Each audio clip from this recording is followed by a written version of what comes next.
So what do I go to share screen? Then I try and get my PowerPoint up, right? Yeah. Yeah. And first, I'm just because not everybody knows enough about you. Just tell us a little, give us your little who you are spiel too. Okay, let me just try and get this thing going first. Oh, that's a good idea. Because I'm not all that confident. He's kind of a fruity guy. Fruit nut. Oh, Fruit's yeah, totally, man. yeah. He's Sounds not like totally a nuts. lot of fun. So every time I go to the share screen and get my PowerPoint, all of a sudden, I don't. Can you see something? Yeah, Yes. yeah, we see it all. We see This email is to what you Devin. see? Is- What we see is a email screen to Devin Cornea. So I wonder if you have two desktop screens. I do actually. Maybe I should get rid of one. So you might just be showing the other one. I think when you initiate screen sharing sequence, usually it shows you a couple different box options. Or unless you can drag your PowerPoint over to this screen.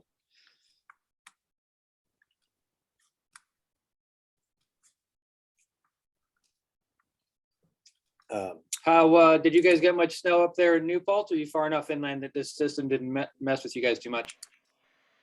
Am I still here? Oh, you're good. Bramble fruit. We see it. I pulled the wrong plug. Okay, so you want me to say something about myself? Is that what you said? Yeah, you please. you can get right into it. It's your show now, Lee. Okay, I'll just talk about myself for an hour. Yeah. That's fine. No. So anyway, my name, of course, is Lee Reich, and thanks for having me give this presentation. So I have what I call farmed, and it's more than a garden, less than a farm. It's about 2¼ acres, and I grow fruits, vegetables in a greenhouse, mostly for home consumption, some for selling, really for test marketing. I'm not trying to make money selling fruit. But my background in fruit growing is both academic and practical. I actually, at some point in my life when I was in my early 20s, I decided I was really into horticulture, and I dove into it and got 3 graduate degrees in horticulture. And then I decided in horticulture, I was really into fruit growing. So I ended up working for both the USDA and Cornell in fruit research. And then I got out of that and got into private consulting, writing about gardening, and lecturing. And I've been growing a lot of fruits all these years, not 100% successfully, but hopefully you can learn from my failures. And I have to admit that I have a very poor site, unfortunately, for fruit growing. It's in a valley where all the cold, dank air settles, but I get all the fruit I can eat, so that's good. And I guess that's it about me. Shall I go on? I mean, start my. Yeah, Yes, please. Take it away. Okay, so let me just get this in the right.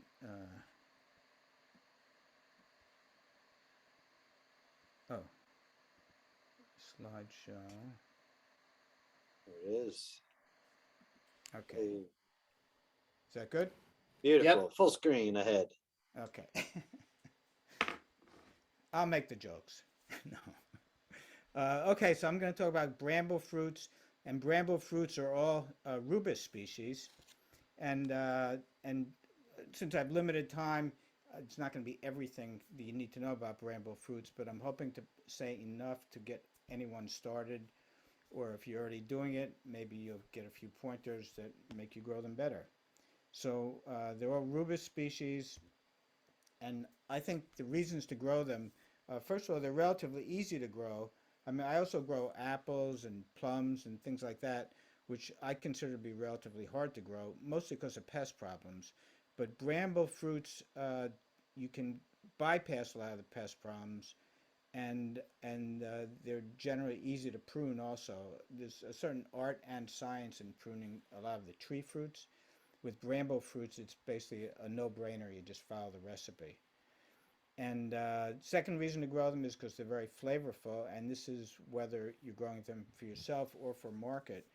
And the thing is, a lot of people think that if you pick a fruit a little underripe, that you can just let it sit and it's going to ripen.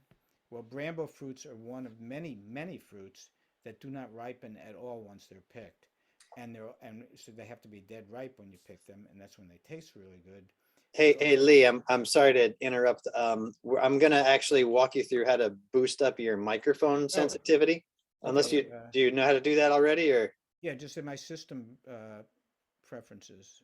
or just in Zoom down bottom left, you should have a little microphone zone. I guess you might have to hit escape to get out of this.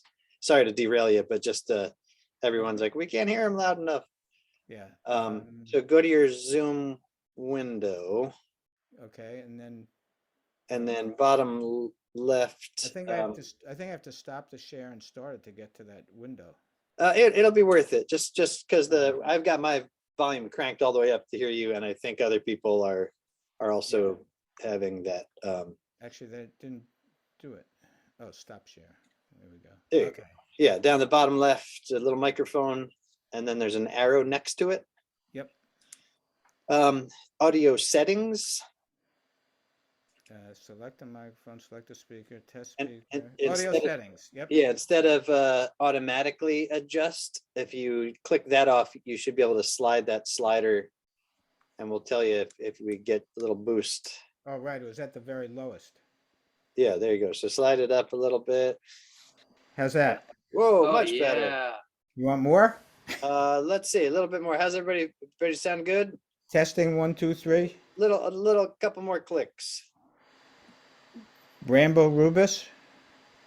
Sound good? Good. You want more? Good. We've We like it. gotten good We reviews. want and so much more. clappy sounds in Eureka. Lots of goodness from the chat. I got Okay, I got 3 clicks left. That's leave it right there. It's beautiful. Okay. All right. So bring us back to the Brambles. Okay. Thanks for the help. Thank you. Thank you. Let's see. Now I can't. Yeah, just click on Brambles. Oh, is it locking you out? No, it's. Anyway, let me stop share and start it again. All right. Oh shoot! Oh, you're right. Oh yeah, Brambles, share. Nice. Now I gotta go full screen again. Here's got it. Whew. Beautiful. Okay. All right. So Sorry go about ahead. that. Okay, so as I said, they're very flavorful. They need to be picked dead ripe, and they don't travel well. So this is a really good reason to grow them in your own backyard. And if you have a farmer's market and you can pick them and sell them that same day, you can get a lot of money for them if people taste them, because they taste really good if they're dead ripe. So that's it on that. And then, so these are the topics mostly I want to cover. Replanting, one pest worth mentioning, planting, kinds of brambles and their bearing habits, and pruning. So replanting might seem like an odd place to start, but I just want to get it out of the way. So bramble fruits are all perennial, but even though they're perennial, the planting does need to be redone.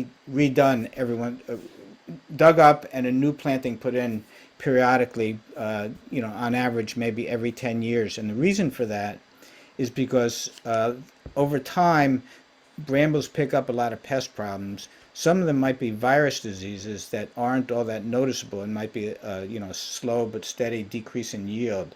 So you want to just plan on replanting after about 10 years, ideally in a new site, and ideally a site not close to previous plantings or wild brambles, and so replant. And so one pest worth mentioning, I don't know if this has been mentioned previously during this conference, but this one is the spotted wing Drosophila, known unaffectionately as SWD. So this is a fruit fly you might recognize from the name Drosophila from high school biology. Fruit flies, you feed them on banana and they multiply, and you can look at all sorts of genetic things by looking. You can monitor all sorts of genetic changes because they reproduce really quickly. So the difference between spotted wing Drosophila and other fruit flies is that this fruit fly feeds on unripe fruits, which is really a problem. Most fruit flies feed only on ripe fruits. So it really is a pest that moved in a few years ago into the Northeast, and it's one that causes major problems with a lot of fruits. And so this is one particular fruit that I've had some experience with because I grow blueberries, which are one of my favorite crops, and they also attack blueberries. And I've been working with Cornell, the research station that's nearby, Peter Jensch, because he was looking at various ways of controlling them. So one thing you can do is you can monitor when they arrive, and you can, if you look up on the internet, you can just make your own yeast traps, and basically there's a picture of the yeast trap. But more important is controlling them. You can also monitor them, and we do this regularly by taking certain fruit samples and then putting them in salt water, and then with a good magnifier, counting how many, if any, fruit flies there are.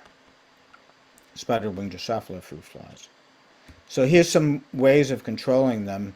One thing is they don't really, I'm not sure exactly, I'm up north of you, I'm in the Hudson Valley, and they typically don't get bad around here till end of July, early August.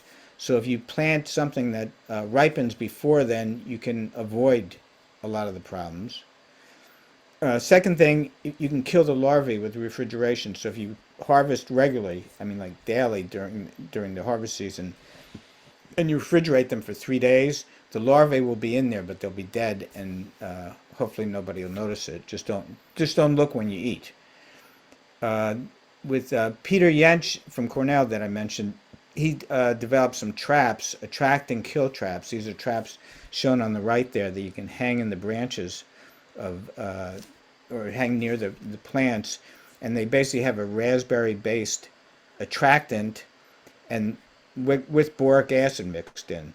So you don't have to spray anything on the plant because ideally the fruit fly flies to this trap, thinks it's going to be really tasty, eats it, and just dies right there. And this trap does have some limitations. For blueberries, turns out you need one trap per plant, but then a further limitation is that the trap has to be renewed with a spray of the raspberry essence and the boric acid bi-weekly, or ideally even weekly. So anyway, I've been working on other designs for the traps, and they seem like they're sort of successful. So I'm continuing with this. Another way, if you look on the lower left hand, you can purchase very fine netting and basically try and exclude them. But this really has to be well sealed, and I've avoided this method only because I have so many I have nets over my blueberries and fencing, and I just didn't want to deal with another netting. One potential control, and it may or may not work, is beneficial nematodes, and these are nematodes that are obviously good nematodes, and so I've worked with those, but I haven't found anything conclusive. The organic spray and trust, if used according to directions, can control them, and I don't like to spray fruit where I'm going to be eating it right away, even though this is non-toxic to humans. And other sprays include summer oil, potential sprays. These aren't definitely going to control it, but summer oil, oxidate, and erythritol, which is a type of sugar. So anyway, that's all I'm going to say about SWD. If you have some questions at the end, I can take them. But I do seem to have them under control at least. Okay, so the planting brambles. First of all, like many other cultivated plants, they need, first of all, they need ideally well-drained soil, site in full sun, which means 6 or more hours of sunlight every day, and as I said, as far as possible from wild brambles.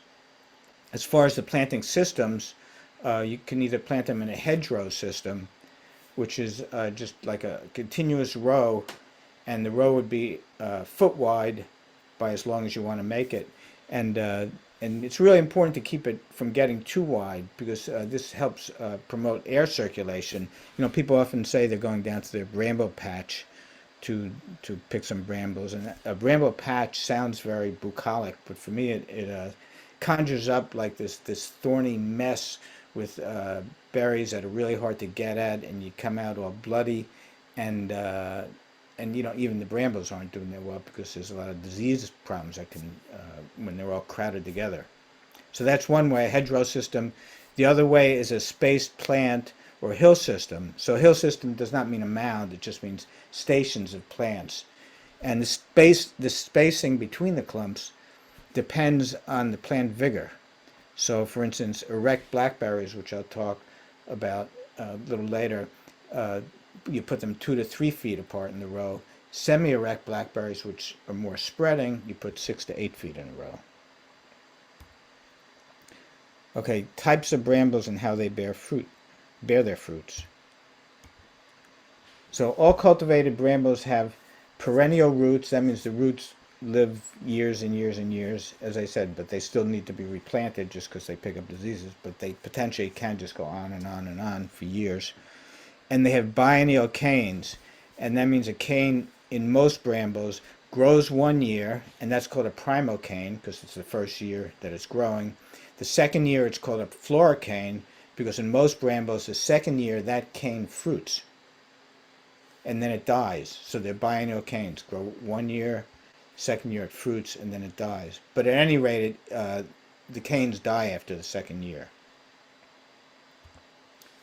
So moving on to summer-bearing red raspberries. So the way these spread is they spread by underground roots, and if you've ever grown them, they can really become a patch. So they send up shoots, and then those shoots spread more by underground roots, and it keeps happening. So with age, fortunately, new shoots start to grow mostly from the crown buds, so they tend to spread less and less over time. As far as varieties, there's many new varieties always being developed, so I'm just going to mention a couple. Some red varieties, so there's both red, there's red and yellow, so I'm talking about red varieties now. So one old red variety that I happen to like, but most people don't plant them that much now, is Latham. But then there's also these other varieties, Nova, Canby, Prelude, and Killarney. And I liked Latham because it just seemed to be a very tough berry, not tough in texture, but tough, can take cold weather, seemed to be pretty pest resistant also. And one thing to look for when you choose varieties is for pest resistance, because they do vary there are, I didn't say there weren't pests of brambles, only that they can be avoided. And one way to avoid them, as with many other fruit plants, is by choosing appropriate varieties. So here's the way they grow. This sort of reiterates what I said before. Actually, can you see the arrow here? The pointer? Yeah, we see your cursor Oh, arrow. good. Cursor, that's right. So the primocane grows. Oh, oh no. The primocane grows 1 year. The next year, that same primocane flowers and fruits, but at the same time, and it's called a floricane that year.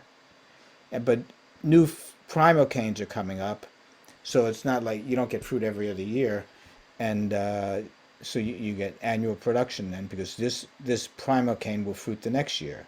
So here's towards the end of the season, the floricane has fruited, and now it's dying or dead, and the primocane has grown to be full size, and now in its second year can fruit. So there's also some kind of raspberry called everbearing, sometimes called fall bearing, and sometimes called primocane bearing. So these are different in that the primocanes start to bear fruit their first year, the primocane year, but then they finish bearing the second year, which is when they're floricanes. So they also spread by underground roots, which send up shoots, and with age, once again, mostly from crown buds, and they have similar. This actually should be for all the raspberries. There's similar hardness to peach. Oh wait, actually, I think I made a mistake. Ignore this. So there's many varieties. Once again, new ones being developed. Some red varieties. Common ones are Heritage, Polana, and Caroline. And you see I've put Heritage in red. That's the one that's most often grown commercially because it's very easy to grow because it's very self-supporting, and it just has a lot of good commercial characteristics. But I'm just going to say, in my personal opinion, when anybody ever offers me Heritage to pick, if I'm visiting, a friend and they have some Heritage, I very politely have to say no, thank you, because I don't think they taste good in the slightest. Some yellow varieties. There are some yellow everbearing or primocane or fall bearing varieties, and they're called. One of my favorites is Fall Gold, and Ann is another one, and Double Gold is another one.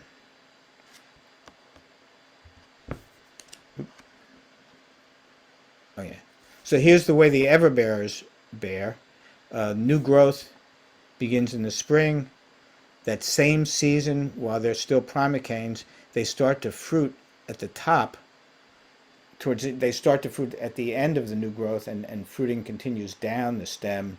At a certain point in the fall, it stops, and then the plant goes dormant, and then the following season it continues bearing lower down, and that's the floricane year.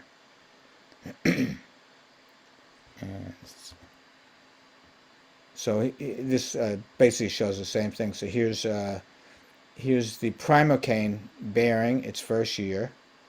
In the second season, here's lower down the primocane's bearing, finishing bearing. But now it's called a floricane. And then there's, of course, new primocanes coming up. So the floricane that bore its second year and its first year is now dying. And the primocane from the current season starts to bear at the top.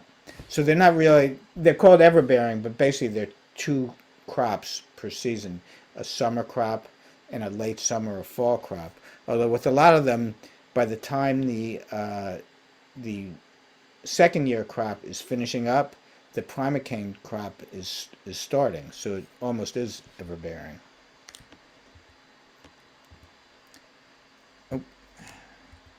Oh yeah. So there's also black raspberries, which are also commonly called black caps, and blackberries. And these are a little different from the red and yellow raspberries in that they bear from, first of all, they don't spread so much underground. New shoots come at if you plant a clump, new shoots arise in that clump. But the way they do spread to form a thicket is the canes arch over, touch the ground, and tip layer, and then the new plant is there. Then that one does the same thing, so they hopscotch along, and so that's how they spread. And they are generally less cold hardy than red and yellow raspberries. So these are two different things. These are summer bearing black raspberries and blackberries, which are totally different fruits. So blackberries, they're erect thornless types. They're semi-erect thornless types. And of course there's thorny types also. And there's also everbearing, also known as primocane fruiting types. And there's a lot of varieties here, and once again, new varieties always being developed. So I'll give you some examples shortly. But there aren't that many everbearing. These are relatively new primocane fruiting ones, and they have prime arc often in their name, and that's because they were bred in Arkansas, University of Arkansas. So getting back to raspberries, the black raspberries or black caps, they're summer bearing kinds, and there's also everbearing kinds, and these are primocane fruiting, and these are also very new. These came out probably in the last 5 years or so. And the one I grow, which I'm very pleased with, is a variety called Niwat. So this sort of summarizes for the blackberries. I have their cold harvest time, and this harvest time in the late summer season. Which will be the first, which will be the second, which will be the third. So the first to be harvested and the hardiest are the erect thorny types. And the seed size is small. The berries are not very big, but the flavor is very, very good. And two examples, one would be Darrow, another is Kiowa. So I grew Darrow a number of years ago, and I have to say that usually I take flavor as the most important thing to me. But blackberries, when they're thorny, they have thorns all over the place. They have thorns on their leaves even, and it's all reverse barbs. So you reach in for the fruit, and as you pull your hand out, all these reverse barbs are grabbing on it. So I have to say that although Darrow did very well and was very hardy here, and where I am, it typically gets down to about, or used to, not these days, but used to get down to 20 below zero regularly in winter. So I gave up growing Darrow. So the next type would be the erect thornless, and these are less hardy. They're hardy to about -10. They're a little later than the erect thorny. Medium-sized seed, very, very good. These are very good. And here's two varieties, which I haven't grown because they would winter damage here. And then also there's the semi-erect thornless, and these are also hardy at -10. They're the latest of the ripening, large seeds and large fruit, and they're good tasting.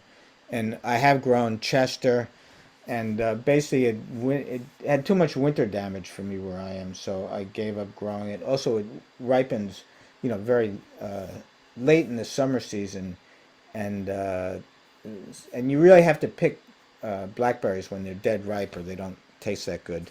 So it was just too late, so I stopped growing them. Here's the bearing habit of blackberries, black and purple raspberries. I didn't mention purple. Purple raspberries are actually hybrids of red raspberries and blackberries. So all these have this type of fruiting habit. The first season, they only produce stems and leaves, and you can see some of these, they make these side shoots, which raspberries do not, red raspberries and yellow raspberries don't. Second season, once again, they're biennial canes. So there's the floricane, primocane. This is the floricane. Second season, they bear fruit on the now what's called a floricane, but new primocanes are coming up. And here it is at the end of the season. This has finished fruiting, this floricane. Here's a primocane ready to bear the next season. So pruning is very important. I think it's one of the most important things in growing brambles. First of all, when you prune, you can prune out any diseased canes. You can prune away canes infested with borers. There'll be either a wilting tip on the cane during the summer, or there'll be a swelling in the cane, and you cut a few inches below that to make sure, because the borer is actually living in there. And dig up plants having orange rust, very easy to identify from just like the name, and viruses, although many are latent. And one of the most important things about pruning is that it promotes sun to fall on, or as much of the plant as possible, and good air circulation among the canes, and this really helps dry out the plants and limit disease problems. So just quickly go through, as I said, you just follow the recipe, and it's very easy to prune them. So this would be red or yellow summer-bearing raspberries. So here in this slide, you see there's, what happened? Oh yeah. So you see so this would be late winter or early spring. Well, no, this also could be during the growing season. If it's summer-bearing, right after the crop is harvested, you can even prune it. So you'll see there's some canes that look like they're dead or dying. Those are the 2-year-old canes. You'll see some stems that look young and vigorous. Those are the 1-year-old canes, the primocanes.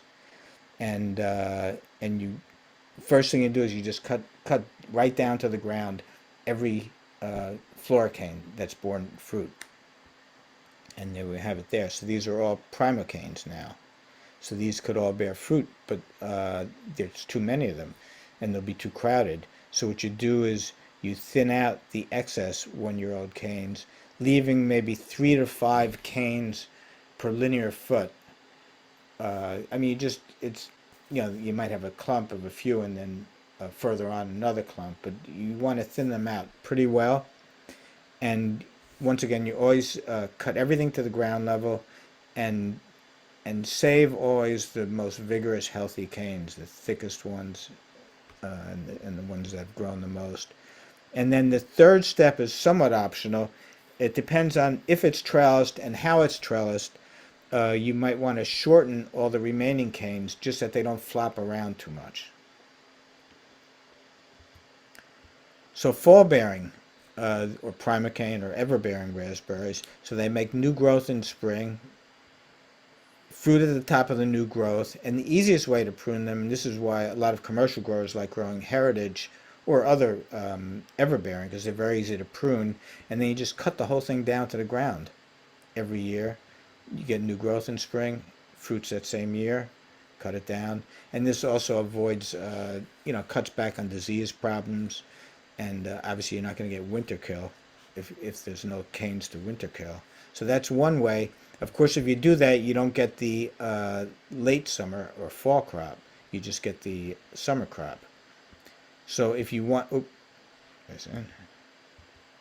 yeah. So if you wanted the summer crop, you would just you would leave these right. You leave the primocanes, and then next year, let me get this straight. You leave the primocanes because they're going to finish fruiting the following season, and then you just thin them out the next season, and you might cut them off below where they fruited, and you can see the remnants of the little fruits there, and then they'll finish fruiting lower down that same year. I mean the following year, and then new primocanes will come up the following season. Those will bear in the summer, and after these floricanes are finished fruiting, you just cut them down. And I like to cut them down right after harvest, any floricanes that have finished harvesting, just so you get good air circulation in there, and it looks neater. So sometimes people wonder, how do you tell a floricane from a primocane? So this shows this is a floricane that's obviously old, and it's dying or dead, and here's a primocane. And here it is after pruning, and this is during the growing season. So you can see there's a lot of space for good air circulation in between them. And you can see also that I've left the healthiest stems there, canes. So here's a small planting that I had, and here it is before pruning. And then once it fruits, then I go through and prune it, and that's like that. And you can see I do have these trellised a little, and there's many, many ways to trellis them. And the whole reason to trellis them is just to keep them organized and keep them from flopping down, and to make it easier to pick them.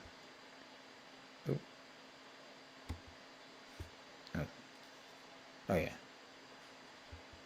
So here's just some various ways to trellis them. This would be if you have one wire above and two below, just to keep them from flopping out. And here's, oh right. No, it didn't. And here's another way of trellising them. And what this does, for instance, like this system, you have basically two wires fairly wide apart and two wires fairly close together lower down. And then after you prune in the spring, you put all the floricanes off to you tie them to the outside wires, and then the fruit will just be hanging there, and all the new primocanes can come up the center. So a lot of these are geared to that.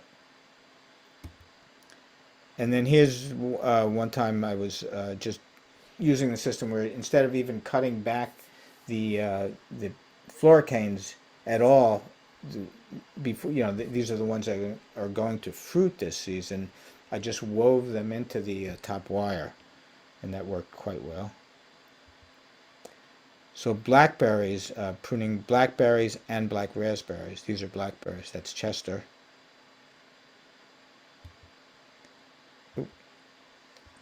So it's very similar to the raspberries, the red and yellow raspberries, except that their fruiting habits a little different because they fruit on these laterals that grow. So as I said, red and yellow raspberries fruit right on the cane. These fruit on laterals. So here it is during the growing season, what you want to do is you want to promote the growth of laterals. So whenever a cane gets up to about 3 feet high, you just go through and you pinch or you prune off just the bud at the end, and this of course makes branches. So then during the dormant season, you have this, and then since these are summer bearing, so the floricanes are going to die, so you get rid of them here. This is all primocanes left, and these have these long laterals, and then you shorten the laterals, and you shorten them to about 18 inches. You can leave them longer if they're more vigorous growing, shorter if they're less vigorous growing, just because they can bear more fruit if they're more vigorous growing. And here it is in real life. This was Chester, and here you can see there's basically a lot of canes here, and there's a lot of floricanes and primocanes. So the next step, what I'm going to do is I'm going to cut out all the floricanes, thin out the primocanes, and then shorten the laterals.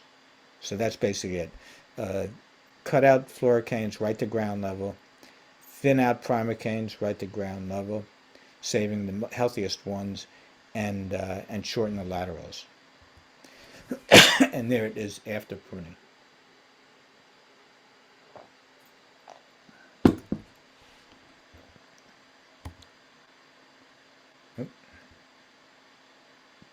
So there's these are black raspberries are pruned the same way as the blackberries. And here's a black raspberry planting before pruning. I have to admit I did not pinch them soon enough, so they really pinching keeps them lower and more manageable. So they actually got too high, and so they're tied up quite high there. And so that's basically that's the basics of growing raspberries as far as choosing the varieties, pruning, and how to train them. Just want to mention that there are a lot of other bramble fruits. Some of them are edible. You may or may not be familiar with wineberry, which is, I guess it's listed as invasive in some places. It's from Japan, and when I first moved here in the Hudson Valley, I never saw these things, and I guess with warmer weather, warmer winters and warmer summers, I see it frequently now. Anyway, it's quite a beautiful and very tasty bramble, and maybe there'll be some commercial raising of it. I haven't heard anybody doing this. And just finally, I want to mention, I mentioned earlier on fall gold. So if I was going to mention one raspberry, not necessarily for commercial purposes, because it does have commercial limitations. It's susceptible to some viruses. Also, the berries are very soft, so it'd be really hard, a little harder to pick. And but it is very unique tasting. This is one of the fruits. Sometimes when I do workshops here and I have people taste fruit, it's interesting to hear their reaction. But this is definitely one, when people taste it, they say wow. Just next thing out of their mouth is wow. It has some interesting genetics. It was bred by Elwin Meader of New Hampshire many years ago. And he told me, I had met him, and he told me that he was in Korea for a while, and this has some genetics of Korean type raspberries. So I highly recommend this just for strictly for flavor, not for selling. Or if you can manage to sell, it'd be good also. And just to mention, if you're interested in any of my workshops, webinars, my weekly blog, books, whatever, and two books that would sort of build on what I've said. So I have the pruning book, Grow Fruit Naturally, and I have to mention the commercial, unabashed commercial message here, my new book, Growing Figs in Cold Climates. So I could take some questions now. Let me just get to the non-commercial picture. So, Hey, Lee, can you go back one more picture to the wineberries? Because yeah. I did a lot of research on these not too long ago. Uh-huh. Because around us, they are invasive. They're everywhere. A wonderful invasive because they're delicious. Somebody said wineberry jam. we made, Andrea made dandelion wine with wineberry, Wow. add a little Prosecco, man. So I guess in the early 20s, people were using them as a perimeter landscaping because they're thorny. So it kind of acted like a little fence, but the birds love the literal shit out of them, and they just take. So they're everywhere down here. Let's see. Two things about that. One is, I don't know, maybe the birds take a lot of them, but I often see a lot of them. Yeah, there's you know, definitely a lot of Oh, fruit. yeah. yeah. And also, as far as, did you mention ornamental something? Yeah, that's Yeah. what they were brought here as ornamentals, allegedly. They are beautiful plants. I mean, beautiful in the fruit, but also the plants themselves. They have this sort of like little reddish prickles on them. Yeah, And I think they're really quite beautiful, and I think they really taste good. 100%. Yep. We do have plenty of questions coming in. Composting, feeding on those ever-bearing raspberries. When do you like to do that? Well, I have to say, most of the fruits, a lot of the fruits that I grow, once they're established, I just use a lot of any organic mulch, and any organic mulch over time breaks down and releases a certain amount of nitrogen. And to me, that has been sufficient. So I don't fertilize them. If I did fertilize them, maybe I would use some compost when I planted. And if I had a poor soil, maybe I would add some source of nitrogen. And if compost would be the ideal source, but you could use something like soybean meal also. And if I did use soybean meal, 2 pounds per 100 square feet, just as an example, and this doesn't relate to brambles, but this relates to my blueberries. So my blueberries, I used to every year use soybean meal just because I get a lot of blueberries because I figured they needed nitrogen, and I used to always put down every year like about 3 inches of any organic mulch, any weed-free organic mulch I could find, there's a lot of things available, wood chips, leaves, sawdust. And over time, and this has been going on for decades, so you can imagine what the soil's like. And over time, my blueberries really just grow too much. So basically now I just stopped, no, I mean literally too much. So basically I just stopped feeding them soybean meal. It's basically just, any organic matter. And plants I've never had a pest problem with them. And I do the same thing with the brambles, and they grow fine. I have to admit, though, that I have a river bottom soil, so it is naturally rich. But I've been growing stuff here, presumably taking nutrients out of the soil, except that I've been adding all that mulch, for decades, and growth doesn't seem to be hampered at all. Somebody had asked a question, which I'm going to jump in on, because when I learned this, it was a game changer. They asked about storage, freezing berries. What we do, whether it's wineberries, blackberries, blueberries, whatever it is, we take them and we put them on a cookie tray, put them in the freezer so you can freeze them separately. Then once they're frozen, then throw them in a big Ziploc or something. If you put them in a Ziploc too soon, they just get stuck together. Correct. So separate them out on the cookie tray, put them in the freezer, let them freeze as individuals, and then unite them. That's so amazing. I do the same thing. It works. There's been multiple discoveries across the world, I hope. It's an important discovery. Yeah. No, it's true. It really, the other thing I do, especially with blueberries, is when I take them out of the freezer, we put them in the refrigerator and let them sit just in a bowl for a day. And then, and after a few days, they're eaten, but they taste almost fresh, from a winter perspective. So Almost right. Before we get into any other questions, which we are, I want you to just hold tight for a second. We're going to throw a little humor at you guys. Uh-oh. Yeah, we love humor.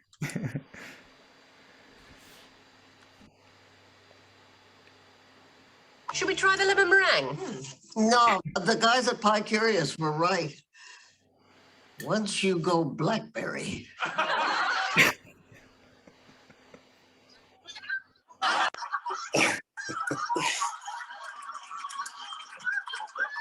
Oh, that Betty. God rest her soul. All right, back to the serious stuff. Let's get back to the serious questions. So the prunings, there's a lot of pruning on those ever-bearings that you described. Is the August pruning, that kind of mid-season pruning, really 100% necessary, or can we get away without it? Well, you have to do it in the late winter then. Okay, right. But if we've got 7,000 things to do and 150 pounds of tomatoes Right. to haul in, we can kind of Right. skip that pruning until. I agree. Part of the reason I do it then is because they look so messy. I just want to neaten them up, and I don't have that many, so Well, your farming's like a work of art. So I don't know about that. Um, not, so, not from my perspective. well, Michelangelo thought the ceiling looked horrible, but at the Sistine Chapel, that is. Right. So, We knew that. yeah, I was just making sure. So, not the Ninja Turtle. I know he's a painter too. Yeah, he's not just a karate guy. Ninja Turtle. Sorry. Anyway, so we're gonna jump to figs for a second. I know we're not supposed Oh, to. good. So, I always hear a lot of different things from different people. Wait a second, what are you doing? Are you going off the what script? he This is mentioned a- the book. come It's on, legitimate, it's- and there was a Alright, well, that's question. true. It's a fantastic Um, book. I feel like that's a topic of another. Yeah, but we Session. could have a Just question this though. one, It was- just this the one specific request was just the bottom line, just Just the bottom All line. right. on growing figs in cold climates. Burlap Wrap. wraps, bring indoors. What do you suggest for? How do you prepare for cold? Well, I don't want to sound like I'm promoting the book, but it depends on how cold it's getting. No, seriously, how cold it's getting. How you cold zone it's five? planning to get. I'm in zone 5. The colder part is zone 5. Okay. So burlap wrap would be like nothing. Okay. Might as well leave it outside. But depending on where you are, and I go into this, I have like 5 different methods, really 6 methods of protecting them, depending on how much trouble you want to go through, how many figs you want, and how cold your winters are going to get.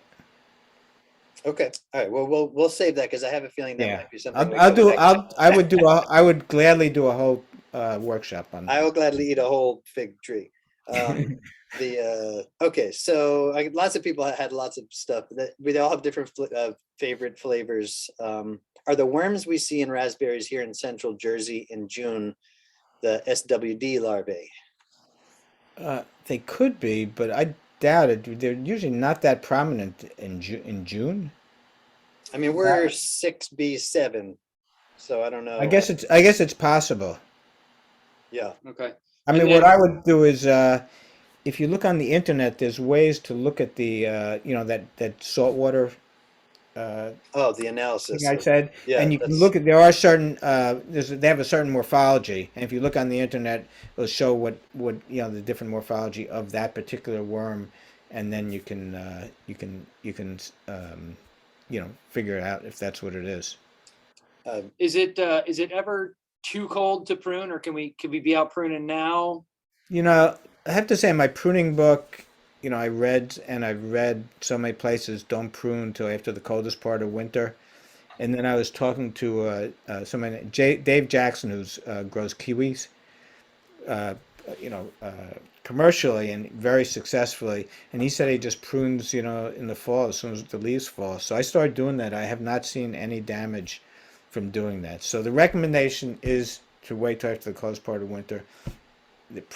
I've not waited also because I have too many things to prune.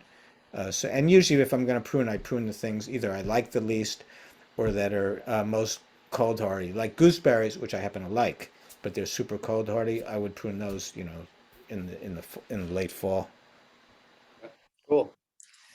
All right, well, I think we have a few more things we want to discuss in general before we let everyone go. But first, thank you so much, Lee. I look forward to asking you more questions, especially about figs. If anybody wants to jump in and make themselves present and say thank you, as we did a little bit yesterday. Yeah, that was we're- fun. We're all welcome to go. We'll go to And- gallery mode. Gallery Everyone, go mode. gallery style. Yay!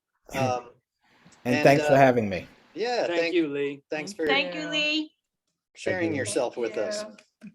Thank you. Thanks, Lee. Thank you. Whoa.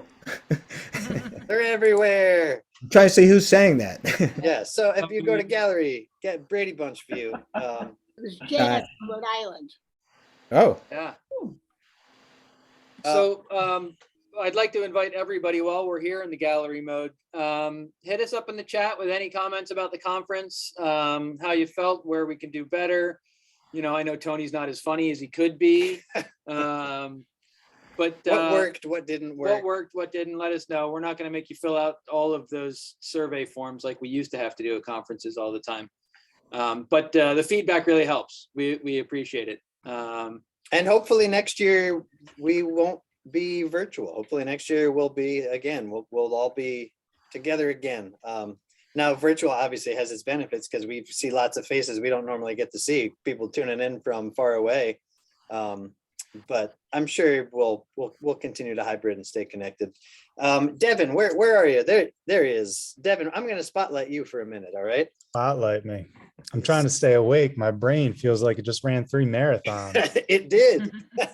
I don't know. I was trying to think which day I liked more, and I can't decide. I think yesterday was really motivating, and today I'm just ravenous. I'm hungry.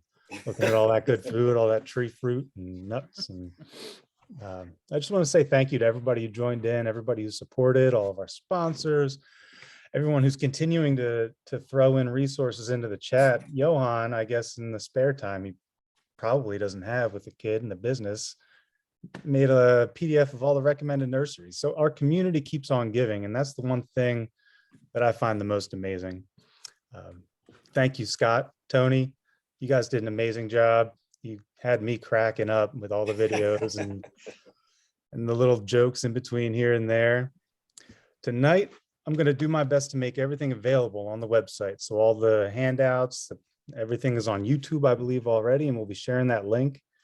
But if everybody would like, check out our schedule of events and our e-program. I just put them in the link in the chat. Got a lot of good stuff coming up. So first, Journey Person program, we're looking for applicants. We need new and beginning farms that need mentorship. It's a great program. We've got some former mentors and mentorees amongst us here today. Our quarterly book club comes back on February 9th, which will be great. Exploring the Small Farm Dream with the wonderful Jess Niederer. It's February She's even 16th. here today. She's online. Or the She little still one. is, yeah. Yay. So I'm excited to take that course. I've heard nothing but good things as long as I've been here. A monthly organic open house, third Wednesday morning of every month. Different topics. If you guys want to hear any topics, always give us that feedback. Our annual meeting is March 15th. Please attend. It'll be virtual. We'll be going over our mission and our plans for the year. And our tour and workshop schedule should be towards the end of the e-program. A lot of good farm tours to come. We really want to see you in person, out in the farms and the fields and in the sun instead of this cold, wintry day in my computer corner. But just very fortunate to have a community to welcome me like this and keep building the community. That's all I can focus on, is we can't do it alone. So keep coming to NOFA, keep working with each other. And thank you. Thank you. Yeah, thanks for stepping into the role there, Devin. We need a good executive director for the organization.